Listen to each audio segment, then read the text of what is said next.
assim. Okay, good. So just like yesterday, I'm going to go through my pre-written equations, but we're going to walk through them slowly, and feel free to ask questions. So yesterday I derived the Boltzmann equation, and today we're going to derive some analytic solutions in some limiting regimes to get some intuitive understanding of the cosmic microwave background. So let's start by recapping what we saw yesterday. We derived two equivalent ways to write the photon Boltzmann equation.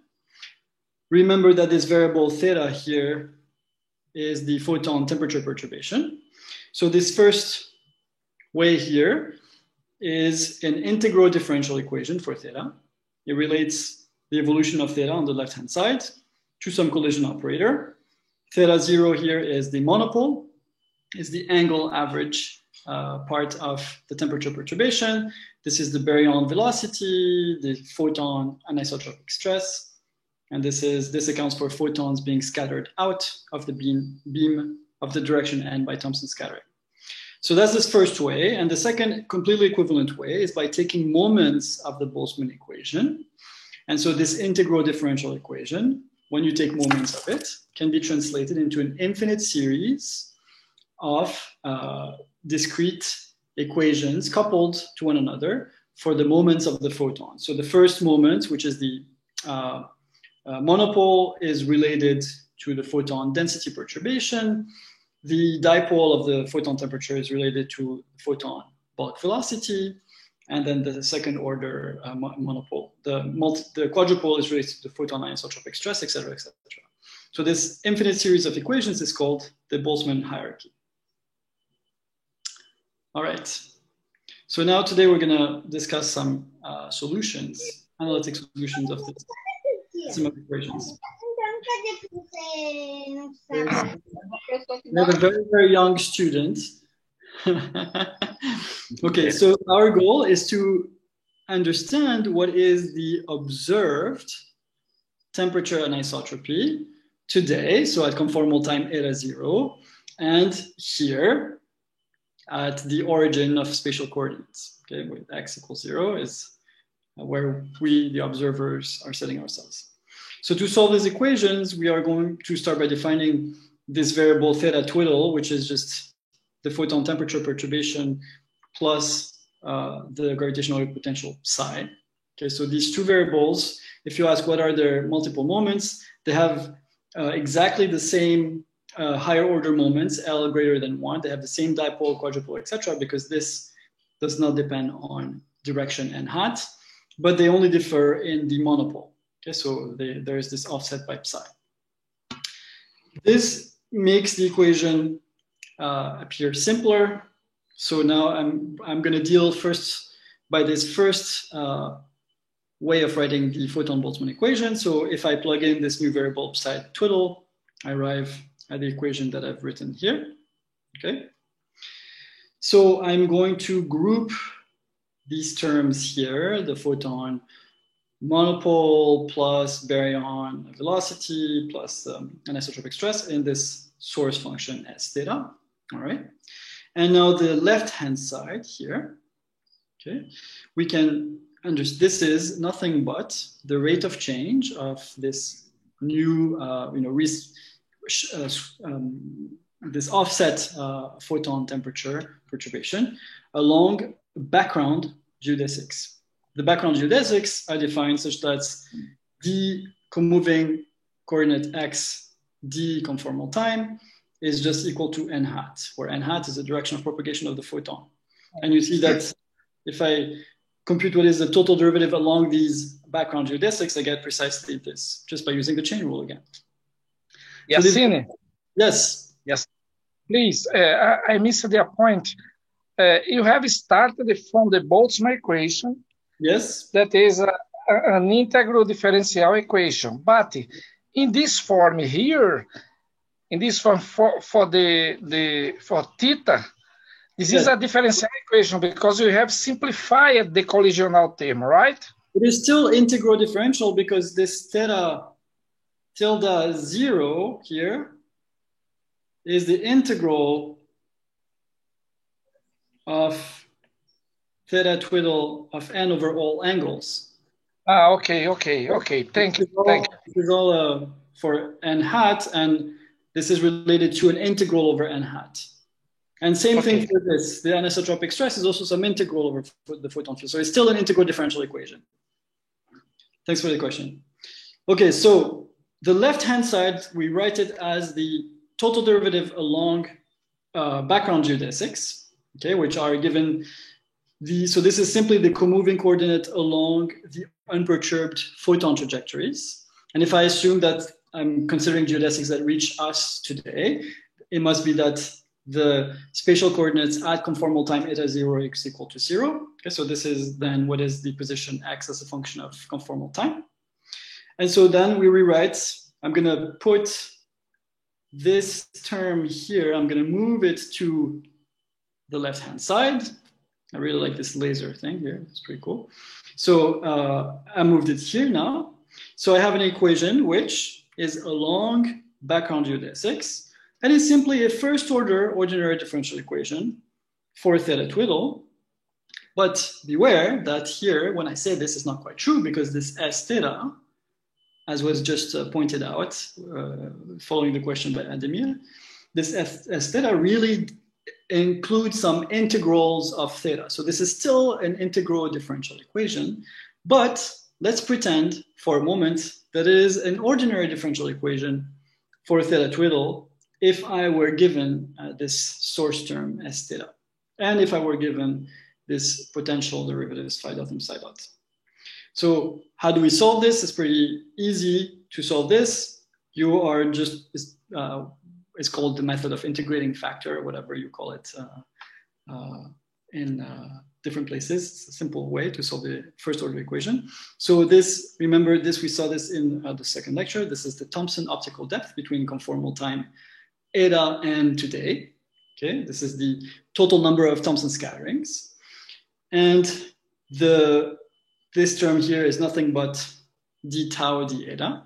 So we rewrite this equation in this form here. And now we know how to solve this in terms of some integrals. So this gives us the explicit solution of this theta twiddle, this temperature perturbation plus psi, in terms of some integral along unperturbed, along background photon geodesics, which is why I have this x here in the integral, of two terms. So I have first this phi dot plus psi dots. And then secondly, I have this term here, which comes from this source function, where I have this A and E sigma Thomson, so the rate of Thomson scattering per unit conformal time, times e to the minus tau of eta. So this expression here, this big expression, is an exact expression, okay, for theta twiddle. Again, it's hiding the fact that this is an implicit equation because this S theta does depend on some integrals over directions of theta. And in fact, the Newtonian, the potentials phi dot and psi dot also depend on theta because they are sourced by overdensities, they're sorted by the matter field, so they also depend on the temperature of the photons. Okay, so this is what I'm just saying here, that this is just an implicit equation of theta. Now, we recognize this piece here as the visibility function, which we described in lecture 2. And this, I remind you, is the differential probability distribution for CMB photons to scatter for the last time within a conformal time interval, okay?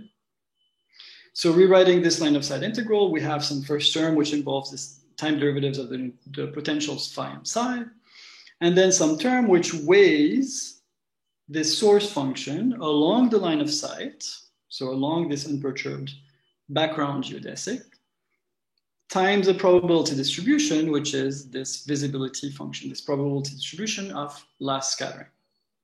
This first term here is called the integrated Sachs-Wolf term. And I may discuss it later, depending if we have time. But basically, this term only contributes to large angular scales of the CMB. The reason is that in the matter-dominated epoch, this term would be 0. The potentials would be constant in matter dominated, and they become non-constant once we reach dark energy domination, i.e. at later time, and this is, so the fluctuations of these potentials are seen under a relatively large angular scales because they're closer to us. Okay, the second term is what I'm going to focus on for the remainder of this lecture. So this is, again, a weighted integral of this source function, which contains the photon monopole, dipole, and quadrupole. Or rather precisely, it contains the photon monopole, some coefficient times the photon anisotropic stress, and the baryon velocity dotted into the direction n hat.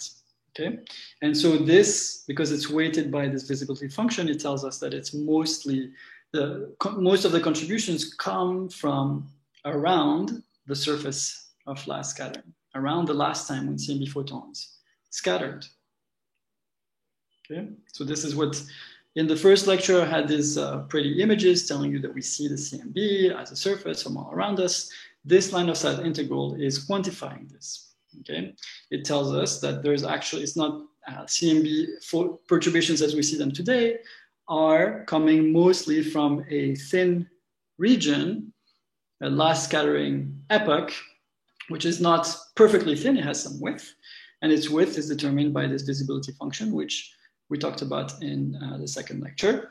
And what you see is a combination of the photon temperature perturbation and the baryon velocity dotted into the line of sight. This is called the Doppler term, as well as some contribution from photon and isotropic stress. Okay, so how do modern Boltzmann codes work? So this line of sight equation is an exact equation, okay?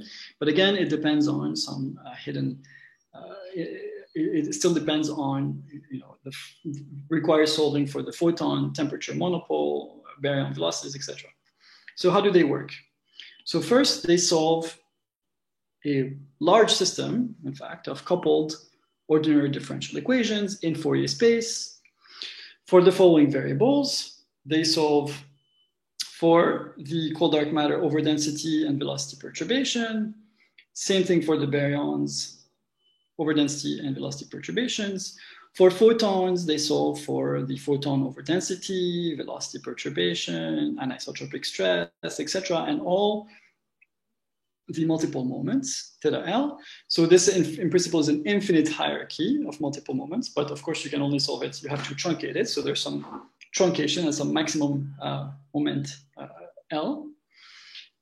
And also same thing for neutrinos, which also have a Boltzmann equation, but it's a collisionless Boltzmann equation. And so they also have a hierarchy of moments, multiple moments coupled to one another, and same thing, you solve for them up to some maximum value of L. And all of this is coupled through gravity, through the gravitational potentials phi and psi, if we assume purely scalar modes, which are a solution of Einstein's field equations. Once you have solved for all of this, you plug back phi dot and psi dot in this integrated Sachs-Wolf effect. You compute the photon source term, which again includes monopole plus baryon velocity plus photon anisotropic stress. You plug this back into the line of sight integral. And this method of solution, so in the early days of the way that people were solving for CMB anisotropies, they were solving for these ODEs all the way to the present time. But then this required really, if you wanted to compute the photon anisotropy up to high L, it really required solving for very, very high L max. Instead, since the line of sight only requires getting the photon monopole, dipole, and quadrupole moment very accurately around the surface of last scattering, by using the line of sight integral, you can save a lot of computational time because all you need to do is have a relatively small hierarchy. You don't need to solve up to L max of 2000. You can get away with L max of a few tens or so. And then you do this line of sight integral and this gives you a very accurate solution. Okay, so the exact solution of this equation is fully numerical, but I want to give you a little bit of intuition regarding how what is observed. But before this, I want to just have some little quiz you can think about for a few seconds and tell me at the end. So I noticed in Valerie's notes, so here I didn't tell you what the equations were, but let me write down the relativistic equations. So we have for the potentials, this gives us the equations for phi psi as a function of the matter fields. Yassine? Yes. A point. How the ionization is included in this hierarchy of equations? How the what, sorry? It's already there or not? Say this again. How the what? Ionization. How the ionization? Oh, the ionization. Yes. The recombination, the ionization history of the universe. Yes, it is contained here. Yes, it is contained here. So first you solve for the recombination, the background recombination, the mean recombination, and then once you obtain this is the hierarchy, right? This is the first. I just wrote the first two terms of this hierarchy. So you see that here it appears in this equation, the ionization history. And then in every right-hand side, you're going to have the Ne, the free electron abundance that appears here, just like it appears here. So the ionization history appears in the collision operator of this hierarchy. Okay. The interval of ionization, it may appear from the code, from the solution. When you say the ionization is between Z equal to 20 to 30, this comes from this kind of solution, of the solution for this hierarchy of so there's two steps. The first step is to compute the ionization history, which is two pieces, the recombination, yes, and then the reionization. So yes. I don't know which one you're talking about, but there are two pieces. The recombination is, very simple, assuming the primordial abundances of hydrogen and helium, and the temperature of CMB photons. And then reionization requires some assumptions about astrophysics and formation of the first stars, and this happens at much lower redshifts. But this is computed, or some assumption about the ionization is made beforehand. This is only the background, average, homogeneous part. Once you know this, then you go and solve the perturbations with this as a known quantity, okay? And this appears as one of the coefficients of your differential equations. Okay, so let me continue, and if it's not clear, you can ask more questions maybe tomorrow at the Q&A. So I'm gonna ask you to think which ones of these equations are wrong. And this is one of my favorite things to do, because even professors are going to tell you that, well, they're not wrong. So which ones of these equations are incorrect? Tell me at the end of the lecture. Okay, so let's now develop some intuition in the analytic solutions of the Boltzmann equation. We're going to work in Fourier space, so all of my gradients I'm going to replace by IK, okay? So Einstein's equations for phi and psi, as I wrote just here, right? These Einstein's equations take the specific form. Now, first and foremost, you see that the difference between phi and psi is sourced by the anisotropic stress of all the species, photons, neutrinos, baryons, etc. Baryons don't have an anisotropic stress. Cold dark matter, we assume, does not have an anisotropic stress. And the only ones that do contribute are neutrinos and photons. If at early enough time, these are completely negligible, and in fact, they're always relatively small, so we can assume, as a simplification, this is not done in the code, I'm just saying to develop intuition, that phi is equal to psi. Secondly, from the first equation here, we're going to consider, and we just talked about this in the Q&A, this notion of scales which are above the horizon size or below the horizon scale. So now we're going to consider scales k much greater than AH, which means modes which are deep inside the horizon, modes which are causally connected, okay? And so we can therefore drop this term because it's of order AH squared versus this one, which is of order K squared times phi. And so this first equation simplifies to this equation here. And this equation is nothing but the Poisson equation, okay? For Laplacian of phi is 4 pi g rho. This is just the Poisson equation for an expanded universe. And so now, let's remember also, I'm gonna just multiply this by 3/2, divide by 3/2 on this side. And so here I'm gonna recognize this as, from the Friedmann equation, as the Hubble rate squared. And then, so here is sum over rho, sum over all the species of the mean density times the density perturbation. So I just have the mean density here, so I have to multiply by this average perturbation in the overdensity. So but the bottom line is that this Poisson equation takes this form. And so then phi over delta is of order AH over K squared. And since I'm assuming sub-horizon scales, you see that this is much less than 1. So again, this is something I think Fabian talked about at one of the Q&As.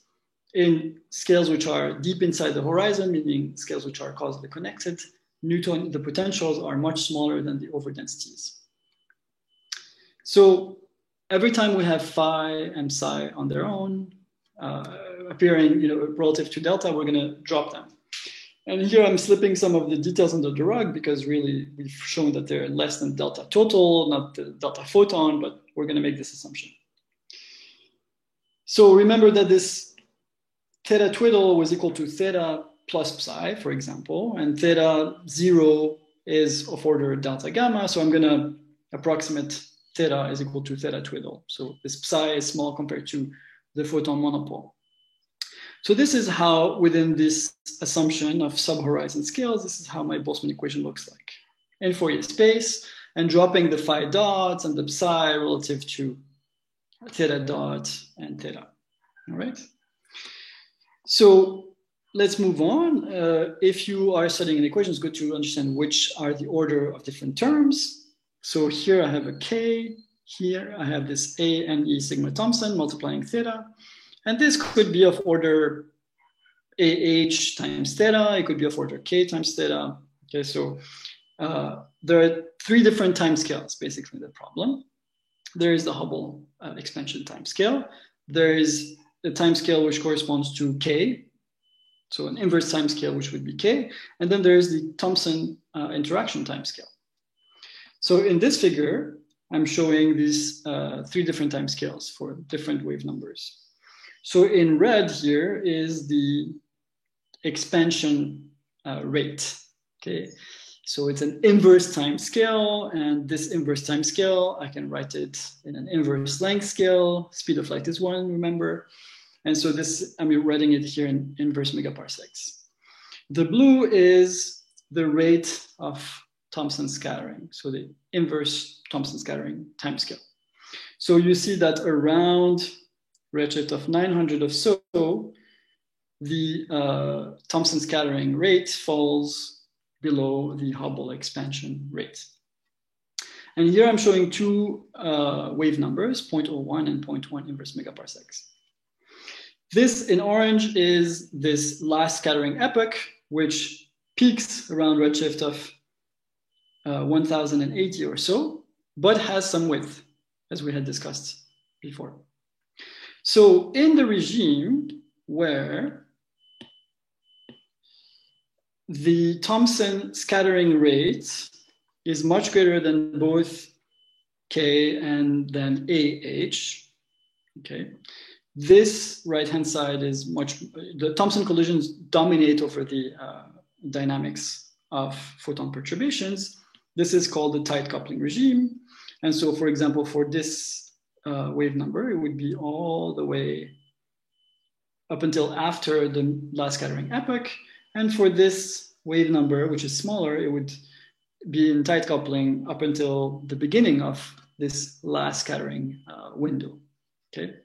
And then after this Thomson scattering rate becomes much smaller than K, this is when we can basically neglect Thomson scattering. We are then in the free streaming regime. And so this is here the free streaming regime for these different wave numbers. So you see that different wave numbers enter in this free streaming regime at different times. So there's a question. Okay, you've answered. All right, good.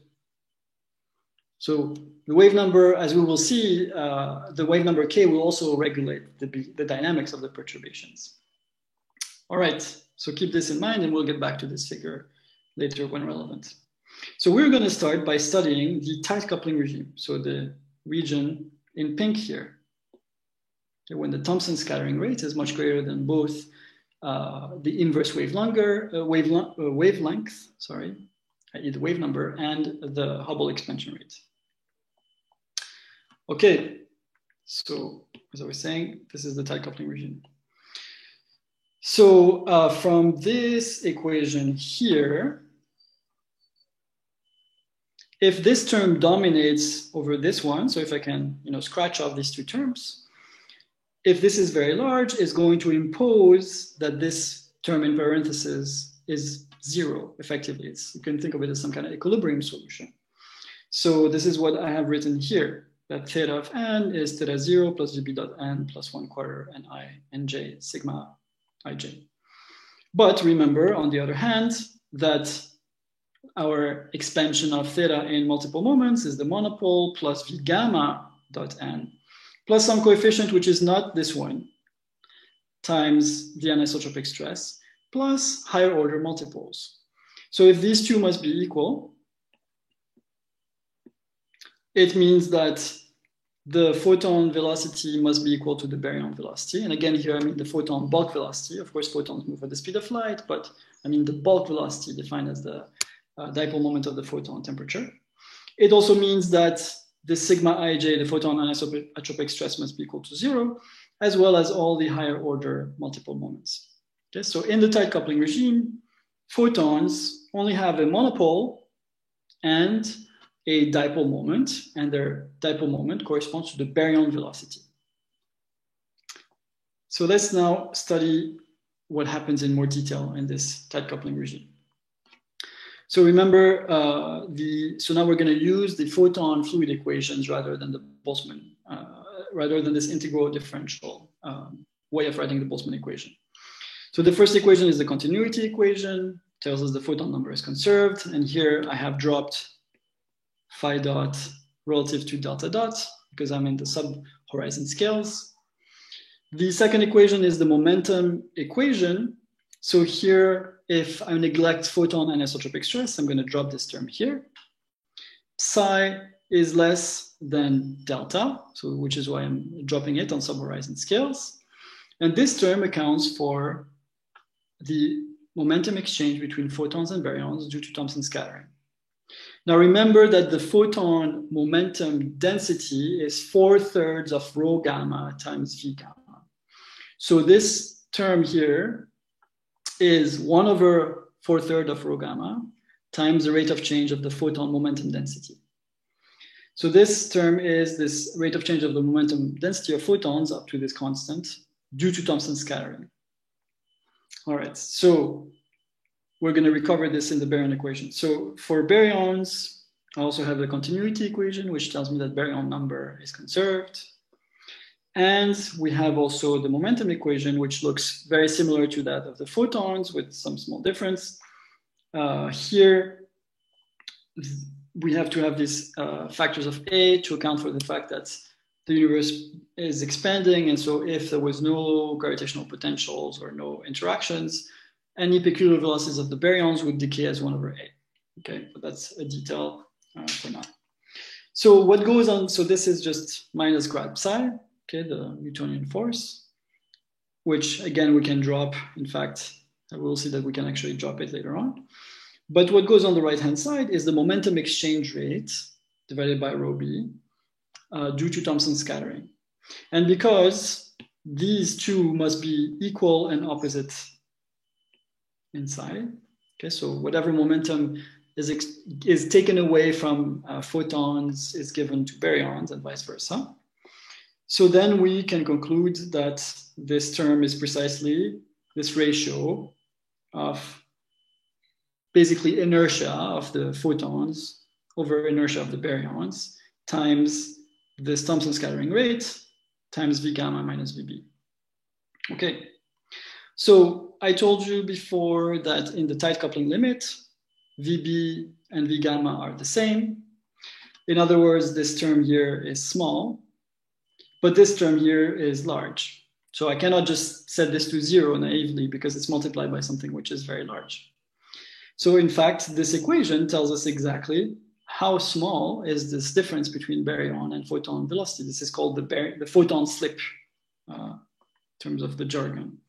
So we're going to solve for this difference between baryon and photon velocity from this equation here.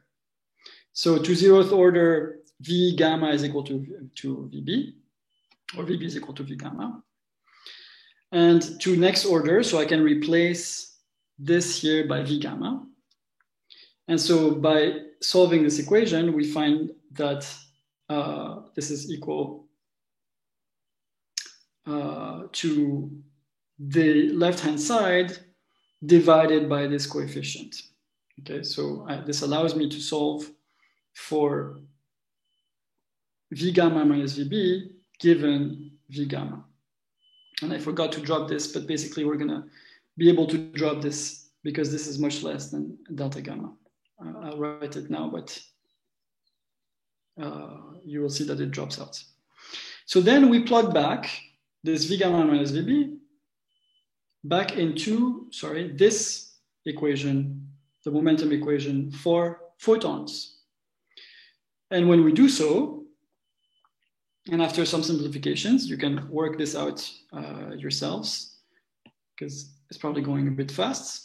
Once you plug back this right-hand side, this V gamma minus VB into the photon equation, you arrive at this momentum equation for the photon. So basically we have gotten rid of this V gamma minus VB from the baryon equation and we've plugged it back into the photon equation.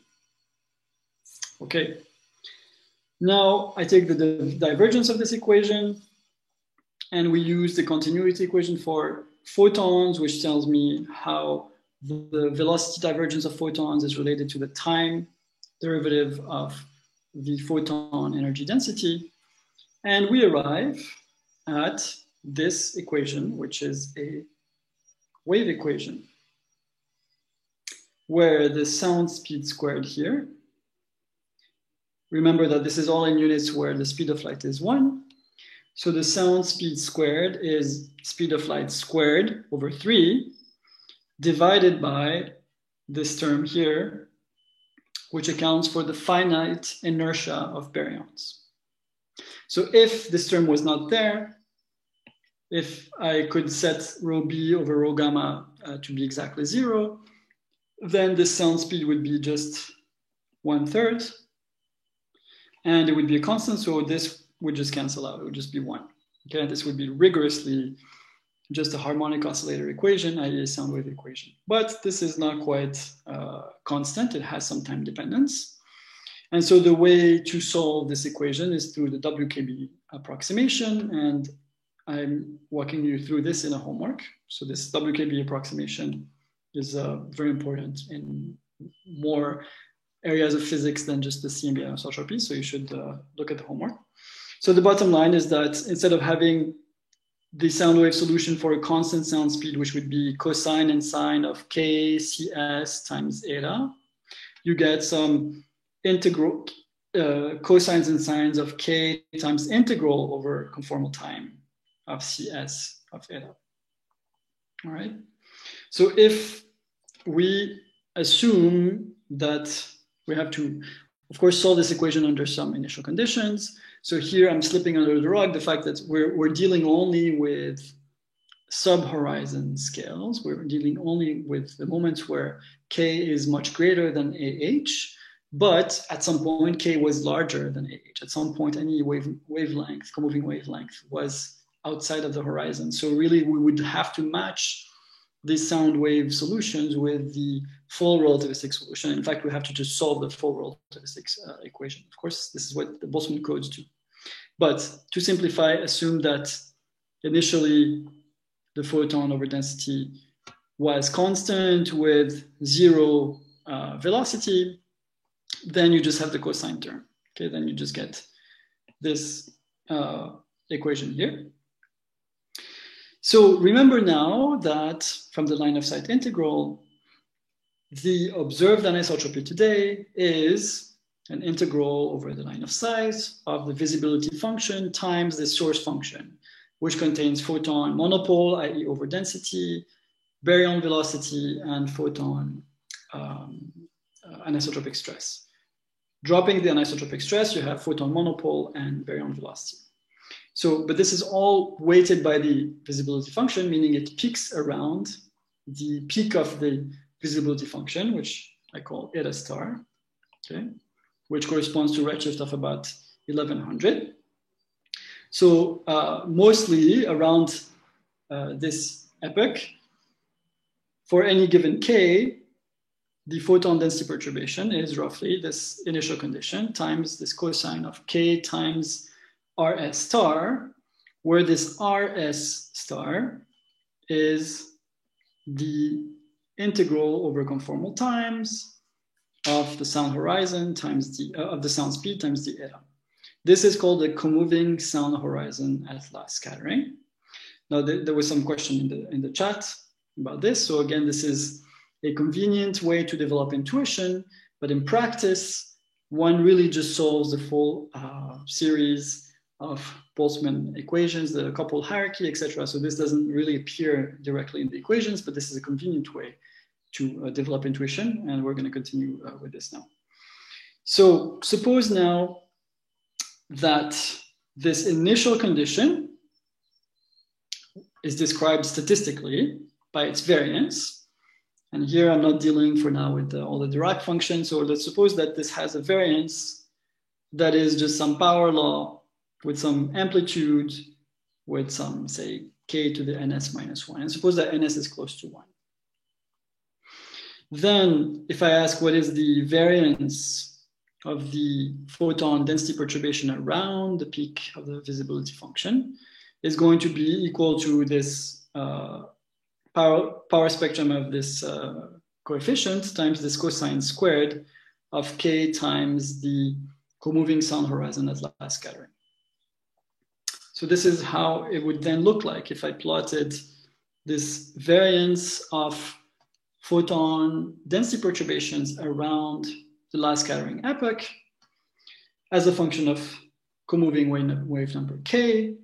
If k is pi over 2 Rs star, then you get the 0 of this cosine squared.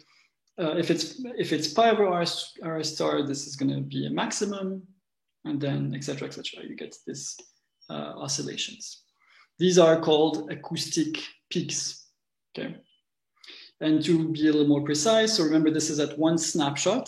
This is at snapshot in time at the last scattering epoch. But what do these correspond to? So this first acoustic peak here, we're going to go back to this region in a moment, but this first acoustic peak here corresponds to, if I now look at the photon perturbation as a function of conformal time, it corresponds to a photon perturbation which has undergone half a cycle of acoustic oscillations. This first trough corresponds to a perturbation which has undergone half plus a quarter of oscillation. And this one corresponds to a full cycle. So if you started, say, with an overdensity, here it would be the first decompression, and then here would be the first recompression. Okay, this is what appears as the peaks. Now recall one thing, that all of this calculation, this is all just an analytic approximation to get intuition. Again, this is not what goes in CMB code. What goes in CMB code is a numerical calculation which has everything, GR, etc., self-consistently. So we made this assumption to get to this acoustic oscillations. So those are called acoustic baryon-photon acoustic oscillations because they require this tight coupling between photons and baryons. And remember that the sound speed is up to these corrections of the baryon inertia of order 1/√3 of the speed of light. So I'm just about to talk about k equals 0. So the sound horizon here, this co-moving sound horizon, at the order of magnitude level, this is of order 1/AH at eta star. Okay, and so this, for this assumption to hold true, this sub-horizon assumption to hold true, this is only valid for k much greater than 1/AH, meaning for k times RS star much greater than 1. So in reality, I should not consider whatever is in here. Okay, so this is when k is less than the sound, so the wavelength is greater than the horizon size at last scattering, and this sub-horizon approximation breaks down. So to really get this part correctly, you really need to solve the full relativistic equations. All right. So moving on, we made this assumption, this one here, so it breaks down in this low k region. Secondly, we also, so far we've been dealing with this tight coupling limit. All right. Now remember this plot that I showed before, that the tight coupling limit holds as long as A and E sigma Thomson is greater than K. So this is the pink region here for this wave number and the pink region for that wave number. So the smaller scales you go, the earlier the tight coupling approximation breaks down. As I'm saying here, this tight coupling regime breaks down first at small scales. Once you're no longer in the tight coupling regime, so I just want to mention in passing, so we're going to study then next the other extreme limit, which is the free streaming limit, but there is a way to also build perturbative expansions beyond tight coupling. So it's really an expansion in this ratio K over A and E sigma Thomson. So, or K over the Thomson scattering rate. And so I guide you through this in the exercises. It's not an easy thing to do, but if you are interested, you should try and work through this exercise and derive what is known as the silk damping approximation, the diffusion approximation. So this is still something which is perturbative, which is close to tight coupling. So now once, for a given wave number, once we are completely beyond on the other side here, once the Thomson scattering rate falls below the wave number K, and we become these perturbations are mostly free streaming. Let's study now what happens when they mostly free stream. So in this regime, to recap, we had these acoustic oscillations, and now we're going to study the free streaming. So free streaming regime, again, when this rate is much less than AH and K. So free streaming regime, so remember that here on the right-hand side, we had A and E sigma Thomson times blah, blah, blah. So basically, I am dropping this right-hand side. So I'm saying that I can only solve this equation to understand the free streaming regime. So this is a very simple equation. It's a first order ordinary differential equation. And so this is the solution here. Just work through it if it's not obvious to you. Now, suppose that this is of course not exactly true. Okay, we don't go directly, instantaneously from tight coupling to free streaming, but suppose to simplify that at some moment eta star, we were just at the moment still in the tight coupling regime. So the photon temperature and isotropy had just a monopole and a dipole. Then from this equation here, we can compute the new monopole at a later time once the photons start free streaming. And so this requires averaging this over all directions n hat, as well as averaging n hat times this from this term. So you get this term here.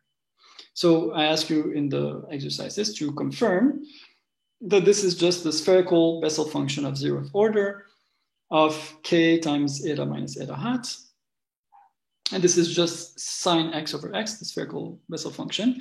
And this one is just the spherical Bessel function of first order of, again, the same argument, k times eta minus eta hat. And this just happens to be, this is just the first derivative of this function here, okay? I'm plotting these functions here so you know how they look like. So those are basically damped oscillations. And they both scale as 1 over the argument for large values of the argument. So basically, the bottom line here is that up until, as long as, for a given mode k, as long as it is in the tight coupling regime, it's going to undergo acoustic oscillations with a sound speed, which is roughly 1 over √3 the speed of light. And then once it decouples, it will decay because of free streaming, and it will decay scaling roughly as Bessel functions of k times eta minus eta tight coupling, all right? So in practice, rather than seeing this perfectly perfect square of sinusoid, because the smaller scales, i.e. the larger k's are the ones that decouple, start free streaming first, you're gonna see a suppression due to free streaming, which is larger as you move to higher k's, okay? So these acoustic peaks are gonna have a smaller and smaller amplitudes as you go to higher k's. All right, so now I've been talking in terms of 3-dimensional space and k space of the photon density perturbation around the time of last scattering. Now we want to relate this to what we see today. And again, we have this line of sight integral, which tells us that the photon temperature perturbation anisotropies as seen today are basically the photon density plus velocity perturbations around the last scattering surface. So if we have a perturbation here around the last scattering surface, which has some co-moving wavelength lambda. Now the co-moving distance here is eta 0 minus eta star, where eta star is the conformal time as last scattering. So this appears under an angle, and this is called the angular diameter distance, but it's just really the co-moving distance to last scattering. So this appears as an angle lambda over eta 0 minus eta star. So now a co-moving wave number k, which is 2 pi over lambda. Same thing that I can translate in the same way that I can translate wavelengths to co-moving to wave numbers. If I have angular wavelengths, so an angular scale for fluctuations, there's also a harmonic version of this through spherical harmonics, which I'll talk about either at the end of this lecture or tomorrow. And so the harmonic corresponding to fluctuation theta is also 2 pi over theta. And so now if I put it together, it gives me eta 0 minus eta star times k. Now remember that we just found that we expect acoustic peaks at integers times pi over this sound horizon at last scattering. And so we then expect, in terms of harmonics L, to see acoustic peaks at n pi over theta s, where I have defined this theta s as the angular scale of the sound horizon at decoupling, okay? So if you plot, just like I was plotting before, the variance of photon density perturbation, in terms of k space around the last scattering epoch, the CMB temperature power spectrum corresponds to the variance of observed temperature anisotropies today as a function of the harmonic mode L. And so what you see in this plot are these acoustic peaks that we discussed before. We see the qualitative feature, which is that their amplitude decreases for higher Ls, i.e. decreases for smaller angular scales because of this free streaming with dense perturbations. But of course, to get the correct shape, you need to go much beyond the simple calculation. You need to account for relativistic effects because this is close. These are scales which are actually comparable to the horizon scale at last scattering. So one cannot just treat them with this deep subhorizon approximation. We need to also account for the fact that the baryon finite inertia is going to actually lead to some offset in the perturbations. So perturbations are not going to oscillate around zero, but rather oscillate around some offset positions. And I encourage you, if you want to learn more, to look at Wayne Hu's tutorials. You can just Google this. And Wayne Hu has a bunch of tutorials where he explains this kind of physics in more detail, which I will not have to do in these 5 hours of lectures. So let me see the question here. Why do the second and third peak have the same height? So indeed, you expect that the third peak should be lower than the second peak. However, what happens is that you have these oscillations which are offset. And so if you now take the square, and so this, I'm not explaining it, but you can again look through this. If you were to take the square of this, you would get something like this. So basically, and this is the scales which are super horizon. So this would be the first peak. This would be the third peak. This would be the second peak. So this is a caricature, of course, but the idea is that because of baryon inertia, which create this offsets of these oscillations that don't quite oscillate about zero mean, but about some finite offsets, the odd peaks have a higher amplitude than the even peaks. All right. So yes, thank you for posting the Wayne Hu's tutorials. This is a very good resource. Okay, so in the last few minutes, I want to discuss in a bit more detail this more quantitatively what are the CMB power spectra. So I told you this is the variance of fluctuations in some harmonic space, but I didn't really describe this. What is this L? So let me give you some more detail. So yeah, I think. Would you talk a little bit about the plateau? So the plateau here, the large scale plateau. So really to get this plateau, you really need to solve the relativistic versions of the equations. But if you are considering scales which are larger than the horizon size at recombination, basically the photon perturbation has not evolved. So delta gamma is just equal with some, I'm gonna probably get the proportionality wrong. So I'm just gonna put number times the primordial potential. There's like a 3/2 or whatever. So on very large scales, perturbations which are non-causally connected don't have time to have not evolved yet. So you're basically seeing on very large scales the primordial potential perturbations, the primordial curvature perturbation. So if you had a perfectly scale invariant curvature perturbation, this very large scale would be perfectly scale invariant. It would be perfectly flat. This is this plateau. This is called the Sachs-Wolf plateau.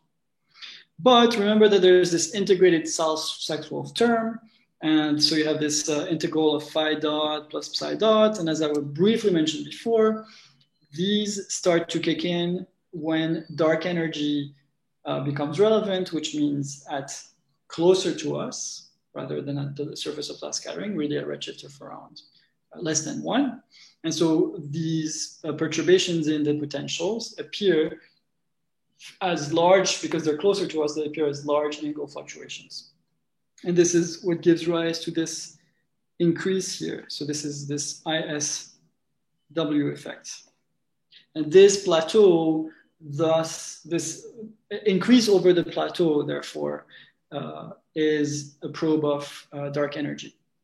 Okay. However, this plateau, as you can see here, is the one that is measured with the porous error bars.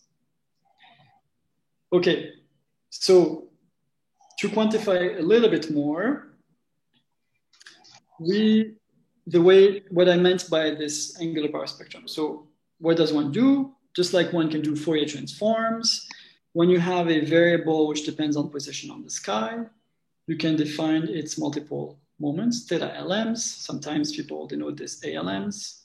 Just so you know, I'm going to write theta LMs. So this is just the sum over LMs of theta LMs times the spherical harmonics. We're inverting this relation and using the orthogonality relations of spherical harmonics. These theta LMs are just the integral over the sky of the observed temperature times the complex conjugate of the spherical harmonics. Okay, so if we have scalar initial conditions, if moreover they're purely adiabatic, but in fact this reasoning would also hold if there were a pure type of initial conditions, purely isocurvature or something.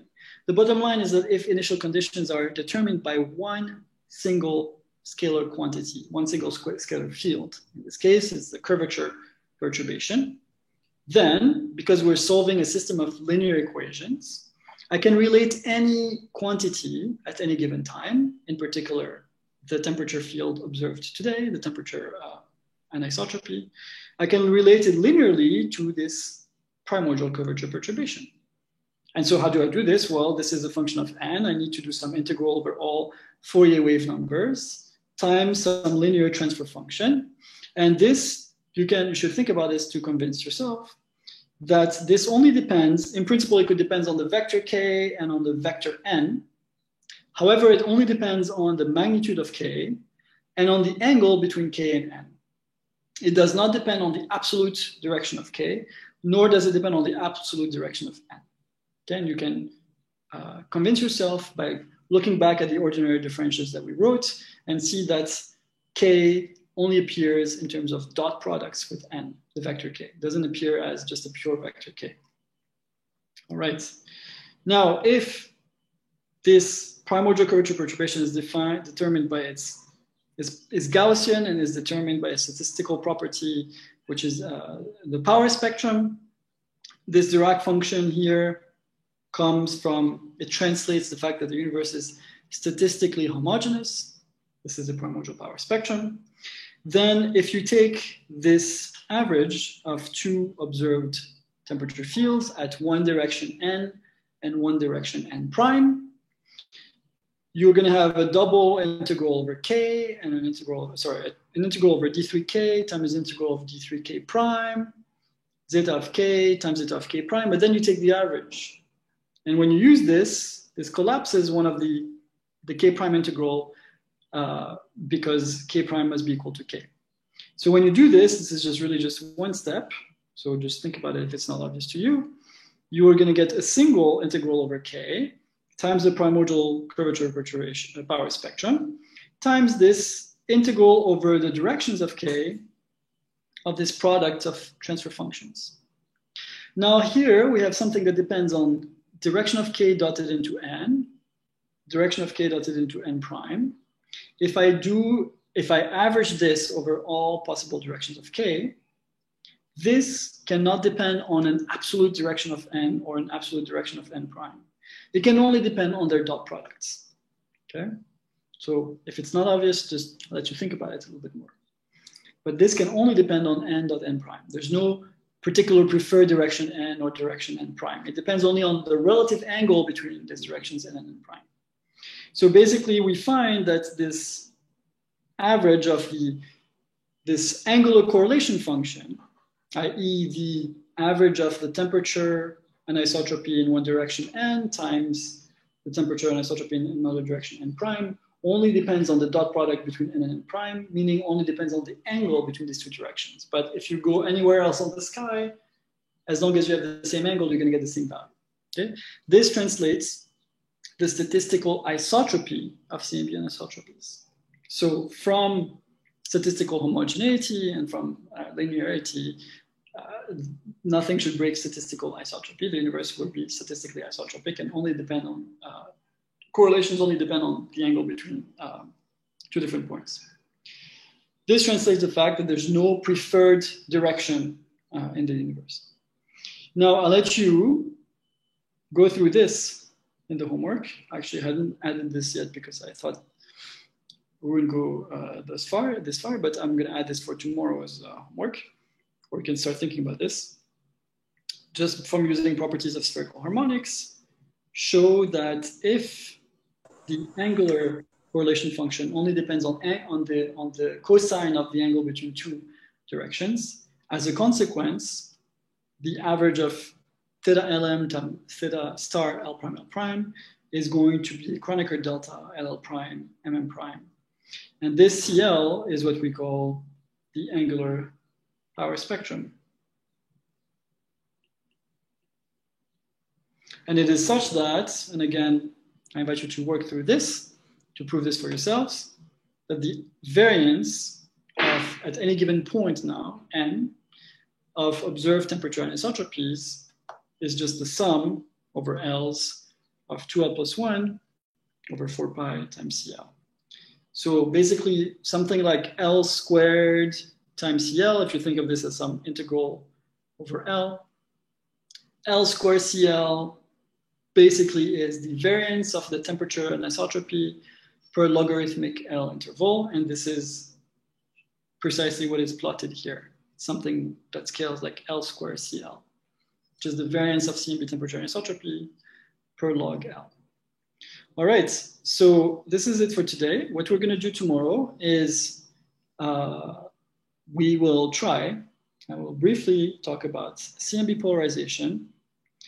I will even more briefly talk about CMB lensing, perhaps. But what I will do is also I want to give you a little bit of an idea of what goes into CMB data analysis and give you some basic tools on how to do a theorist data analysis of how to estimate the error bars and cosmological parameters from CMB power spectra. Why is there a minimum in the angular correlation function of the CMB?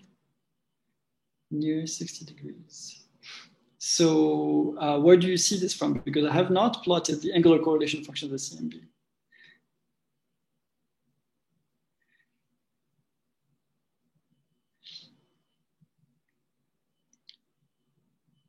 A minimum in the angular correlation function of the CMB near 60 degrees.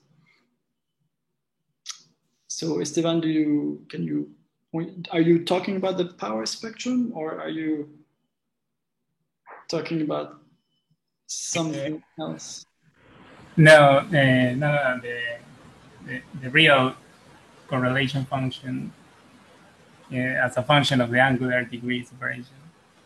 Right, so I don't have this function in my head, actually. So if you have it, maybe you can tomorrow at the Q&A, you can find a link so we can discuss this function. Yeah, because this is in harmonic space. There is another one somewhere, the anomaly. Because basically this angular correlation function is nothing but the harmonic transform, the Legendre transform of this power spectrum. Okay. That's okay. So perhaps you can figure out why there's a minimum and explain to me exactly. Okay. Any other question for Yassine? I have one. Please go ahead. Please. So this is a question that I pretty much ask for everyone that shows the CMB plot that you're showing. Can you comment on the bump that we see near L equals 30? On the bump that we see near L equals 30. Yeah, not a bump, this like a valley that we see with the experimental points. Yes, exactly. I cannot really comment, honestly. I guess this is one of the anomalies that people think about. I don't know the statistical significance, but my understanding is that it's maybe marginal. I don't have a very deep comment to make about this. I'm sure lots of papers have written some theoretical explanations for this, but I don't know if it's really something beyond a statistical fluke. Okay. But yeah, I haven't thought much about this myself. Okay, thank you. Do you have any personal theory about it? No, the things that people usually comment that there probably are some crazy theories on the primordial universe that can give you this sort of feature, and the others that say that this could be just a statistical fluctuation in our universe. But I never look for to see what is the statistical significance of this value that we see. So. Well, good. So tomorrow, maybe this is going to be also useful for this. So tomorrow, I'm going to talk about a little bit of the data analysis. So that should give you the basic tools to try and answer this question. What is the statistical significance of fluke? Okay. Okay, thank you. Any other questions? Yassine. Yes, Yassine. Let me know, the integrated Sachs-Wolfe effect is zero if we have, for instance, cold dark matter or a model that is driven by dark matter today. Yes. And then people interpret that as a signature of the dark energy, right? Yes. But this is a signature of the dark energy or of the acceleration, of the late time acceleration of the universe. Okay, so now it's a matter of taste, of whether you want to call it. You're absolutely right. It's a signature of acceleration, which, as far as I'm concerned, could be synonymous of dark energy. Maybe it could be, cosmological constant. It could be some other, like a scalar field that effectively causes an acceleration. It is a signature of something that causes the expansion to not be as you would get it if it was a pure matter-dominated universe. Okay, and why is so hard to have a clear sign of the integrated Sachs-Wolfe effect? So why again, this is not at this moment of the observation? Why this is not important to determine if it comes from the dark energy or of the acceleration of the universe? What is the problem with the integrated Sachs-Wolfe effect? So from observations. It depends. What do you mean by dark energy? Because dark energy is a very vague term.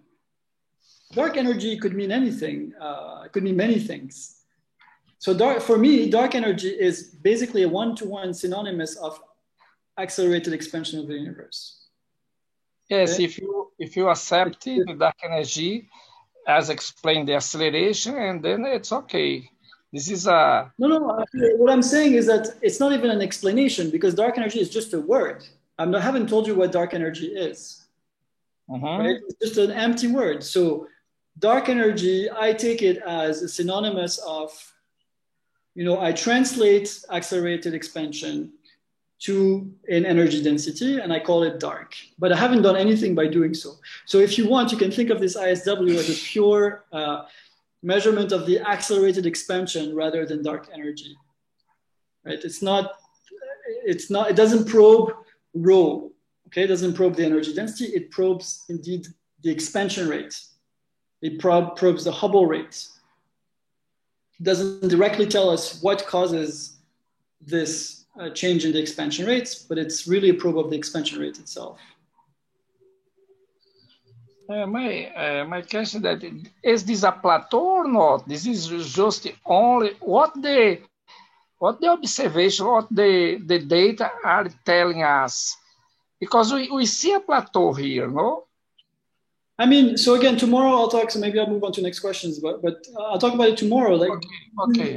It's not quite flat, right? You see that there's a little bit more for the best fit, but in terms of just the data points. I mean, the large scales are difficult to measure because what is called cosmic variance. And I'll talk about this tomorrow. So it's difficult to infer information from this part of the CMB because you see you have these large error bars and they come from the fact. So for example, if I say L equal 2 is a quadrupole, I have 5 components, for the quadrupole, from m equals -2, etc., to +2. So I have 5 data points to try and infer the variance of the quadrupole. So I have a large error bar on this variance. I have a small sample from which to infer this covariance, which is why you have this large error bar. So here is the region where we have small samples of the data because of the small number of points. So that's why it's hard to measure this part of the CMB spectrum. And here you see how on the large L, small scales, you have many samples. For every L, you have many different M's. And so you can really measure the power spectrum with a small error bar. Okay. So Thank you. Let me answer the other question, Bruna. The effect of dark matter. So I can show you tomorrow how dark matter, just the pure abundance of, so one thing that's important is that the abundance of dark matter, okay, just not saying dark matter is something, I don't know what it is, something that behaves like an ideal pressureless fluid. I don't care what it is, that's all I need to do this calculation. And then it depends, the calculation depends on one single number, which is the abundance of dark matter. And the abundance of dark matter affects the overall shape of anisotropies in such a way that just from this shape, one can measure its abundance to within 1%. Then if you want to dig deeper and ask, well, what is it made of? Then you have to make some assumptions. Is the dark matter, for example, annihilating with itself, in which case it could affect the combination history? Is the dark matter not completely dark? Maybe it has some elastic scattering with baryons or with photons, in which case it will affect the evolution of acoustic waves. So yes, you could test properties of dark matter through the CMB. And then the question, is there an effort to somehow get information from the higher L's? And as Esteban answered, it's not at all a silly question. I completely agree. And yes, there are lots of efforts. So typically those efforts are from, I mean, there are already some telescopes from the ground, which like ACT and SPT, which measure much higher L than what Planck has measured. They can focus on very, very small scales. And what you can gain from there is some information through also from lensing, or you can also measure Sunyaev-Zeldovich effect. I mean, all of these things I will not talk about, unfortunately, because of time. But yes, there are lots of efforts on measuring these very small scales. Okay, so thanks again, Yassine, on behalf of everybody, and we reconvene tomorrow. Thank you. Okay. Thank you.